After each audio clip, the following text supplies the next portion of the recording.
بسم اللہ الرحمن الرحیم۔ ہر انسان کو اس کے ماضی کے کسی ایک واقعے نے اتنا بدل دیا ہے کہ وہ کبھی بھی ویسا نہیں ہو سکتا جیسے وہ اس واقعے سے پہلے تھا۔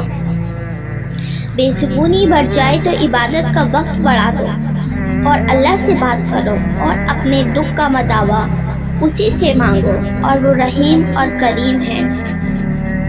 فجر کے وقت کچھ لوگ تکیے پر سر رکھ کر سوتے ہیں اور کچھ لوگ مصلی پہ سر رکھ کر روتے ہیں۔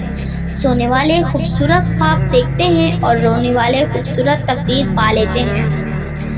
وہ ملا تو صدیوں کے بعد بھی میرے لب پر کوئی گلا نہ تھا، اسے میری چپ نے رلا دیا جسے گفتگو میں کمال تھا۔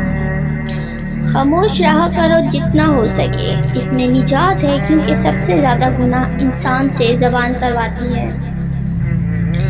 اور جب انسان اللہ کو پانے کی ضد پکڑ لیتا ہے تو اس کے اندر کی تمام ضدیں خود ہی مل کر ریزہ ریزہ ہو جاتی ہیں۔ لوگ صرف خود کے سگے ہوتے ہیں، آپ ساری عمر کسی کے خیر خواہ ہو جائیں، بس ذرا سی غلطی، غلط فہمی یا بدگمانی کی دیر ہے، آپ کی بھلائی آپ کے خلوص سمیت منہ پر مار دی جائے گی۔ زندگی کے اکثر مقامات پر میں نے جانا کہ میرے ساتھ سوائے اللہ کے کوئی نہیں، اور تب ہی مجھے اندازہ ہوا کہ صرف اللہ کا ہونا کس قدر بہتر ہے۔ مشکل وقت پر دنیا کا سب سے بڑا جادوگر ہے جو ایک لمحے میں آپ کے جانے والوں کے چہروں سے نقاب ہٹا دیتا ہے۔